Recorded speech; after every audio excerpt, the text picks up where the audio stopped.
Siapkan hati dan pikiran kita akan dengarkan renungan firman Tuhan seperti yang saya sudah janjikan dengan judul Bisa Bangkit. Tapi sebelumnya, sekarang ini 5 September, hari Sabtu, saya ingin untuk mendorong Anda ikut ibadah online. Esok hari Minggu dimulai dini hari malam ini, saya akan berkhotbah dengan judul Getsemani dalam jiwa kita. Bagaimana kita mengalami terobosan di dalam roh kita sebelum kita bisa menguasai apa-apa di alam nyata. Belajar dari doa Yesus ketika Yesus sedang bergumul hingga peluhnya menjadi darah, agar supaya kita mengalami terobosan kemenangan lewat doa-doa kita dan lewat mesbah keluarga kita. Jangan lewatkan ya. Dan kalau Anda belum subscribe juga, cepat subscribe, karena ada banyak sekali materi-materi yang sifatnya sorgawi, karena asal-usul seluk-beluknya adalah dari firman Kristus, dari persekutuan dengan Roh Kudus ya. Dan sekarang ambil catatan, catat judul temanya, Bisa Bangkit. Kita ini bisa bangkit dari keterpurukan apapun juga, nggak peduli jatuhnya sedalam apa. Kalau Allah di pihak kita, siapa lawan kita? Kalau Tuhan bilang kita bisa bangkit, kita pasti bangkit. Anda pasti bangkit. Baik itu bisnis Anda, pernikahan, rumah tangga, kesehatan. Whatever it is. Pelayanan juga hari-hari ini banyak orang yang pelayanannya jadi kocar-kacir. Bisakah konsolidasi? Bisa. Yes, we can. Tidak ada kata terlambat. Yesaya mengatakan, bahkan tahanan atau tawanan pahlawan pun bisa direbut kembali. Tidak ada kata terlambat dalam kamus Tuhan. Kita akan belajar dari seorang tokoh tentunya, yaitu dari Daud. 2 Samuel 12, ayat 15 sampai ayat 20 pembacaan kita. Ayat per ayat saya akan bahas. Siapa yang rindu untuk bangkit, apapun juga yang jatuh atau hari ini seolah-olah kita mengalami kekalahan dan kemunduran, apalagi keterpurukan, itu sudah nggak ada batasnya, itu jurang terdalam. Kalau Anda yakin Anda bisa bangkit, sekalipun saya nggak bisa lihat, Roh Kudus bisa melihat Anda. Kalau Anda merasa, Anda yakin Anda bisa bangun dari apapun juga, termasuk kejatuhan dosa, Anda pasti bisa bebas, Tuhan ampuni, pasti ada kesempatan, dan kita pasti mengalami kemenangan. Apapun itu juga, kalau Anda percaya Anda bisa bangkit lagi, ya, sebelum kita baca firman ini, saya minta Anda cetuskan iman, bisa angkat tangan, katakan, ya saya percaya. Roh Kudus lihat Anda loh. Saya nggak tahu, saya nggak bisa lihat Anda yang bisa lihat saya, tapi Roh Kudus bisa lihat kita semuanya. Sekali lagi yang percaya, Tuhan bisa bangkitkan dari apa saja, angkat tangannya, katakan, amin. Puji Tuhan. Ya. 2 Samuel 12, ayat 15 sampai 20, ini cerita. Background-nya begini, Nathan memperingatkan Daud sehingga Daud menyesal. Setelah Daud jatuh sama Batsheba, ambil istri orang. Bahkan secara tidak langsung bunuh suaminya, kasih surat perintah. Supaya Anda supaya Anda bisa mengikuti ya, mengikuti cerita sebenarnya. Karena saya nggak mungkin bisa bahas seluruh ayat, waktu kita terbatas. Ayat 15, kemudian pergilah Nathan nabi itu ke rumahnya. Dan Tuhan menulahi anak yang dilahirkan bekas istri Uria bagi Daud sehingga sakit, yaitu Batsheba, istri Uria yang sekarang jadi istri Daud. Lalu Daud memohon kepada Allah oleh karena anak itu. Ia berpuasa dengan tekun, dan apabila ia masuk ke dalam, semalam-malaman itu ia berbaring di tanah. Daud sungguh-sungguh berdoa. Ini kokonya Salomo, anak hasil perjinahan. Ayat 17, maka datanglah kepadanya para tua-tua yang di rumahnya untuk meminta ia bangun dari lantai. Tetapi Daud, ia tidak mau. Juga ia tidak makan bersama-sama dengan mereka. Sedih sekali buat keluarga Daud. Sudah dosa, sudah jatuh ketiban tangga. Memang betul sekarang yang dilakukan sama Daud itu sangat keji di mata Tuhan. Bagaimana tidak? Dia merekayasa sebuah peperangan hanya supaya demi ambil istri orang. Tapi Alkitab itu jujur ya, tidak tutup-tutupi dosa tokohnya. Jadi kalau bicara soal keterpurukan, ini lebih daripada bisnis yang jatuh, ini melebihi kesehatan kita yang terpuruk, ini betul-betul kejatuhan yang dahsyat. Dia sudah hancur moralitasnya. Bisakah orang begini dipulihkan? Kejatuhan kan berbagai jenis. Ada kejatuhan secara, ada orang yang kesehatannya tiba-tiba memburuk. Ada juga orang yang pekerjaannya tiba-tiba tiada. Tapi yang ini jatuh dari persekutuan yang hidup dengan Allah. Masih bisa pulih nggak? Kalau Daud aja bisa, kita pasti bisa. Jangan coba Tuhan, tapi ayo kita go ahead berbuat dosa. Toh Tuhan bisa pulihkan. Jangan pernah bilang begitu. Jangan sepihak dengan setan. Tapi kalau Anda udah terlanjur jatuh, baik itu dosa, atau Anda tidak bisa berbuat apa-apa, kondisi kehidupan menekan Anda. Ingatlah, dalam Tuhan tidak ada yang mustahil. Dilihat di ayat ini, kembali lagi ayat 15. Kemudian pergilah Nathan ke rumahnya, ke rumah Daud nih, dan Batsheba. Dan Tuhan menulahi anak yang dilahirkan bekas istri Uria bagi Daud sehingga sakit. Tuhan menulahi anak. Ini jangan diartikan terlalu jauh, seolah-olah Tuhan bunuh. Bukan ya, Tuhan memanggil. Ada orang dipanggil waktu umur 80, ada orang dipanggil waktu bayi. Tuhan memberi, Tuhan mengambil, terpujilah nama Tuhan. Tapi Tuhan mengambil sebuah tindakan atas perbuatan Daud. Tuhan tidak akan memberikan anak ini ke dalam keluarga mereka yang masih ranah jinah. Keluarga ini tidak layak menerima baby yang so cute ini, yang Tuhan ciptakan dan rajut. Dan Tuhan menulahi anak yang dilahirkan bekas istri Uria. Daud nggak bisa apa-apa. Daud sudah berusaha. Daud kan bertobat. Waktu ditegur sama Nabi Nathan. Tapi Daud masih penasaran. Dia kalau bisa mempertahankan. Daud memohon kepada Allah dengan amat sangat. Sampai-sampai berpuasa. Semalam-malaman dia berbaring di atas tanah. Itu pasti kembung perutnya. Dan pasti sakit semua tulangnya. Ototnya pasti sudah nggak beres tuh setelah semalaman di situ. Ya, tulang punggungnya. Belum lagi pasti lututnya nggak keruan rasanya karena dia pasti dalam kondisi bersujud minta ampun sama Allah Bapa. Para tua-tua, semua staf kepresidenan memohon supaya dia mau makan, tapi Daud menolak. Menolak mentah-mentah, dia nggak mau. Singkat cerita, akhirnya anak itu mati.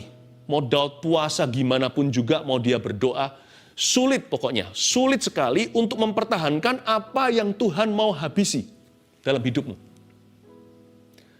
Sukar sekali untuk mempertahankan atau menyelamatkan apa yang Tuhan mau matikan. Karena itu, jangan melawan kedaulatan Tuhan. Ada waktunya Tuhan memang mengambil sesuatu dari kehidupan kita, apalagi kalau itu adalah alhasil dosa. Ada harta yang diperoleh dengan tidak legal di mata Allah. Ketika orang itu bertobat seperti Sakius, harus mengembalikan. Kadang-kadang pengembalian itu terjadinya lewat tangan yang tidak kelihatan. Sakius secara sengaja dia ambil inisiatif untuk memberikan kembali kepada setiap orang yang dia peras, bahkan 4 kali lipat. Tapi kadang-kadang detoks ilahilah yang terjadi. Mungkin harta duniawi yang dapat dari penyembahan berhala atau mengontrakkan jiwa, pesugihan dan sebagainya. Ketika seseorang bertobat, kalau memang bukan salah Anda, lalu tiba-tiba sesuatu terjadi, lalu Anda kehilangan sesuatu, tiba-tiba jatuh miskin lagi, kalau ngalami detoks ilahi, jangan coba melawan Tuhan. Kecuali kalau kita memang mengalami kecerobohan dalam bekerja. Tapi ada waktunya, sekalipun kita sudah berusaha dan semuanya sudah ditata dengan benar, tetap merugi. Dan kalau kita nggak bisa apa-apa, itu proses Allah. Biarkan saja, karena susah sekali untuk melawan kehendak Allah. Kalau Tuhan berkata itu mati, Anda mau hidupkan gimana pun percuma. Ya kan? Ada waktunya juga Tuhan proses kita. Ketika seseorang bertobat terima Tuhan, atau ketika seseorang mau kembali lagi dari jalan yang murtad, dia kehilangan banyak temannya. Nanti Tuhan akan gantikan sahabat, tapi semua indah pada waktunya. Sekarang kehilangan dulu, ada waktunya untuk membangun, ada waktunya untuk meruntuhkan, kata pengkhotbah. Itulah sebabnya kalau kita mau bangkit, supaya kita bisa bangkit, yang pertama tulis dulu poin ini. Kita harus bisa terlebih dahulu menerima keputusan Tuhan. Hati harus sampai menerima. Satu titik setelah kita berupaya, seperti Daud puasa semalaman.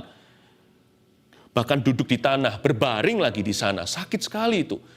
Dia bahkan seperti seolah-olah menyiksa diri untuk mendapatkan belas kasih Tuhan. Tuhan itu raja. Sekalipun dia itu Bapa, kalau Tuhan sudah putuskan, apalagi kalau Tuhan tahu itu baik bagi kita. Ingat ini, apa yang Tuhan sengaja ambil dari hidup kita, itu pasti baik untuk hidup kita.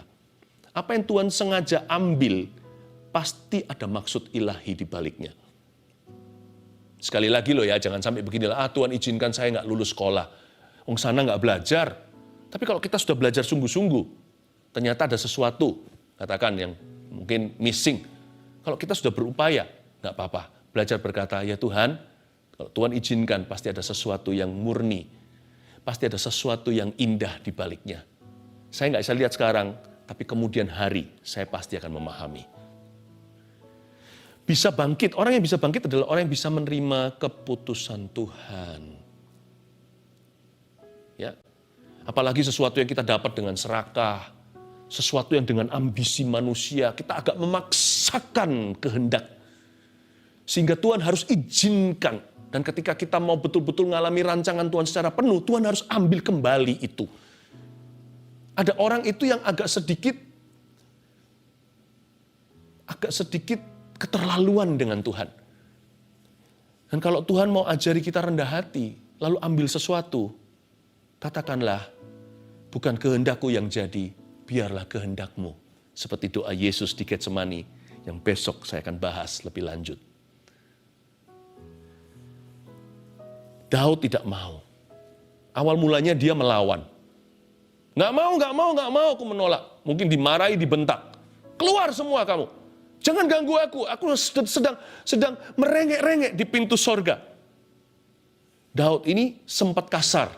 Dia nggak mau itu, dia nggak mau dengan passionate. Kira-kira gitu maksud ayat ini. Dia tidak maunya itu dengan semangat. No, get out. Kadang-kadang itulah sifat manusia, bukan? Kita ini kepingin mengalami Tuhan sebagai Allah penyembuh, tapi kalau kita diizinkan sakit, kita mengeluh. Bukannya berdoa, malah menuduh Allah. Kalau kita mau mengalami mujizat, ya harus ada kebutuhan, bukan? Kita ingin mengalami Tuhan sebagai Allah yang menyediakan, tapi kita kecewa sama Allah ketika diizinkan kekurangan. Bukannya justru kita harus praktekkan iman. Itu yang disebut Daud tidak mau. Ia tidak mau. Dan tidak ada mujizat hingga ayat 17 yang kita baca dari ayat 15 tadi. Mujizat dan rahmat baru terjadi ketika Daud akhirnya, bukannya dia tidak mau, akhirnya dia bisa menerima kehendak Allahnya. Ketika dia bisa menerima keputusan Tuhan.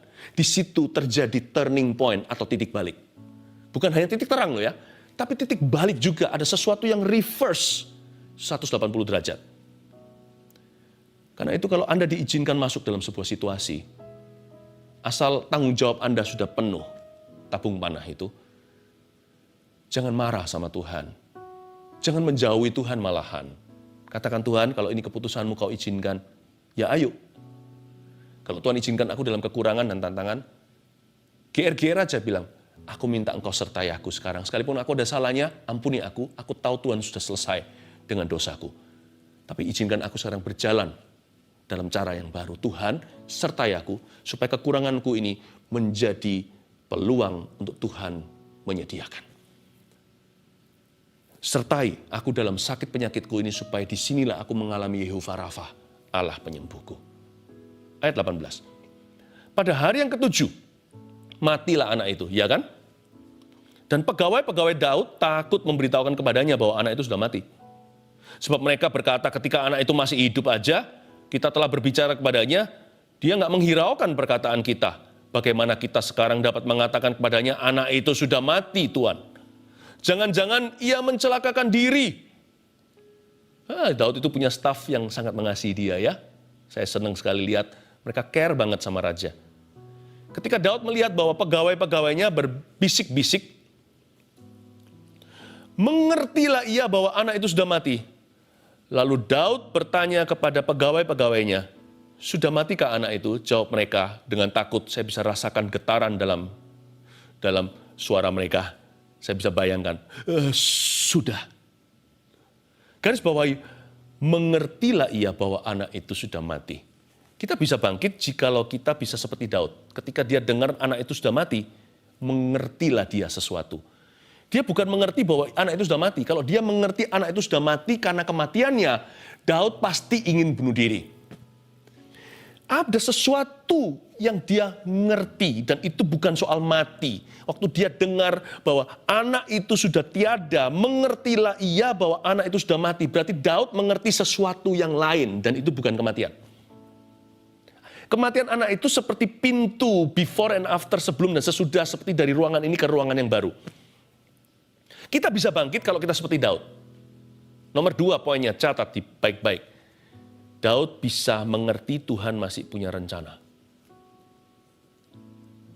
Ku percaya mujizatmu pasti terjadi, sebab tiada yang mustahil bagimu.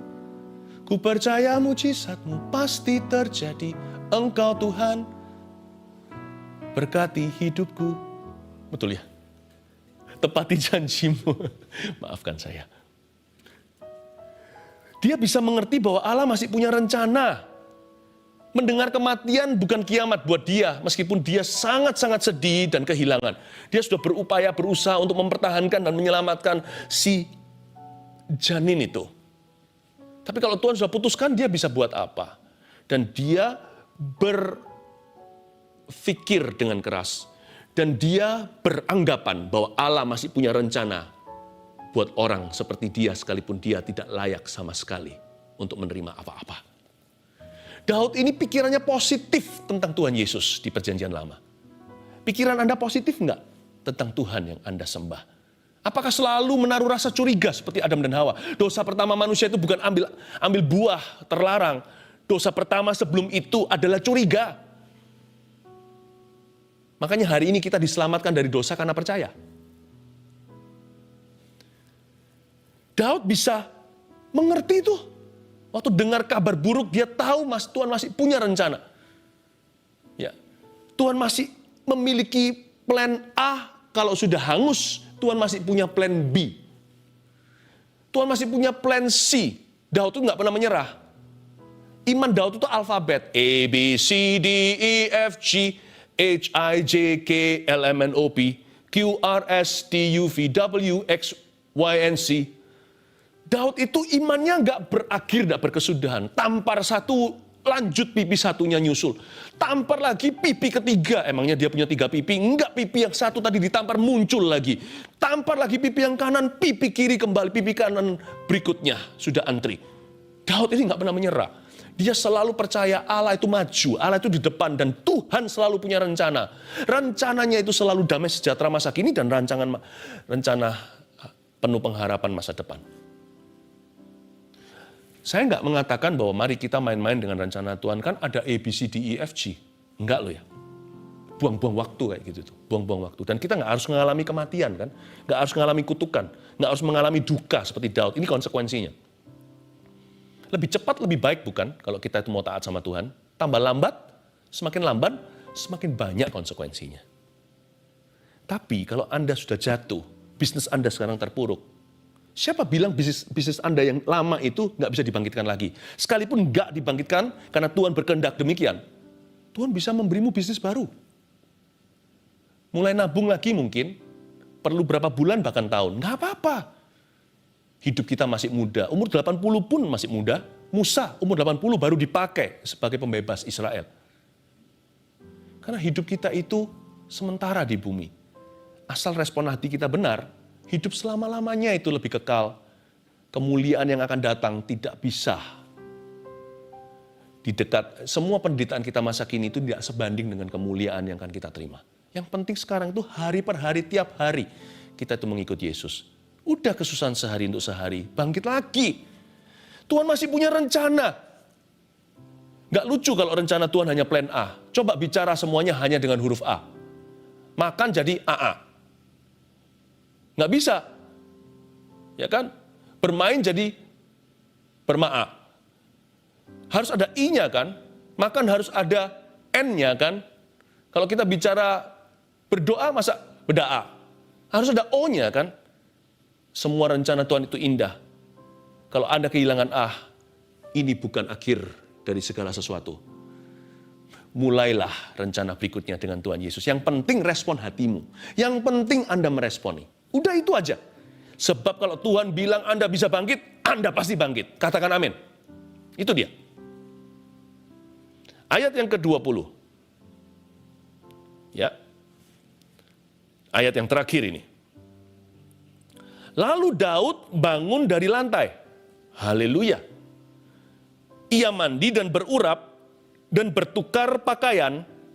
Ia masuk ke dalam rumah Tuhan dan sujud menyembah. Sesudah itu pulanglah ia ke rumahnya dan atas permintaannya dihidangkan kepadanya roti lalu ia makan. Saya nggak baca ayat-ayat berikutnya ya, tetapi intinya adalah para pegawai Daud kebingungan semua. Loh kok begini ya? Mereka sempat tanya nanti, saya kasih bocoran. Nanti Anda bisa baca sendiri sisanya. Kenapa Tuhan pada waktu anak itu masih hidup, sekarat Tuhan begitu. Tetapi ketika dia mati, Tuhan malah bangkit berdiri, minta makan, berurap dan mandi. Minta roti. Kok bisa begitu ya? Daud bilang, penjelasannya simpel sih. Kalau anak itu masih hidup kan saya masih bisa usahakan. Kalau sudah mati apa boleh buat? Emangnya gimana anak itu akan kembali ke saya? Bukannya saya yang akan menyusul dia nanti. Daud itu masuk akal. Tetapi ayat ini saya tambahkan satu poin sederhana. Gimana kita bisa bangkit dari apapun juga. Belajar seperti Daud. Kita bisa bangkit kalau, nomor 3, kita bisa menyembah dan masuk hadirat-Nya. Kalau kita bisa menyembah dan masuk hadirat-Nya lagi, banyak orang hari-hari ini nggak bisa masuk hadirat Allah. Masuk itu pikirannya sudah dikuasai dengan masalah. Kalau Anda masih bisa masuk hadirat Tuhan untuk menyembahnya lagi, ada urapan baru di sana. Hari itu jikalau Daud tidak memutuskan untuk bangun dari lantai, tidak akan ada Salomo. Karena setelah Daud bangun, dia bersatu kembali dengan istrinya, Batsheba. Masa lalu sudah selesai, sudah lewat. Waktu itu Tuhan mengingat mereka, pasangan suami istri ini, dan Tuhan mengaruniakan anak berikutnya. Plan S, Salomo. Tuhan kasih ke mereka. Menjadi raja, salah satu raja terbesar Israel. Kalau Anda dan saya mau terima urapan baru hari ini, bukan hanya mandi tapi berurap. Ya kan? Seperti meremah, seperti urapan juga bukan? Mau digosok Tuhan dengan kuasa yang baru untuk masa depan yang menantimu, penuh pengharapan itu. Sekalipun sekarang masih perlu waktu, tapi akselerasinya akan terasa. Pertama mungkin Anda tancap gas cuma 20 km, 30, tapi sebentar lagi Anda akan 200 km per jam dengan Tuhan. Tuhan akan mempercepat segalanya lewat hati yang taat. Asal Anda bisa menyembah dan masuk hadirat-Nya. Karena itu, buat putusan hari ini, jangan seperti ular berada di bawah. Kalau dia terus berada berbaring di lantai, Daud akan makan debu. Tapi berdirilah, bangkitlah imanmu saat ini. Pergilah ke gereja, istilahnya, atau masuklah hadirat Tuhan seperti ini saat teduh. Mintalah roti. Mintalah roti dari malaikat-malaikat yang sudah siap menyuapimu. Jangan makan debu seperti si ular yang dikutuk, sehingga dengan perutnya dia merayap. Bangun, engkau anak raja, aku anak raja, kita semua anak raja. Bangkit berdiri, bangkit imanmu. Fight. Bangkit kembali, makan roti raja, terima urapan yang baru. Katakan amin dengan keras. Amin. 1, 2, 3, bisa bangkit. Nomor 1, jika kita bisa menerima keputusan Tuhan. Nomor 2, jika kita bisa mengerti Tuhan masih punya rencana. Dan ketiga, jika kita masih bisa menyembah dan masuk hadirat.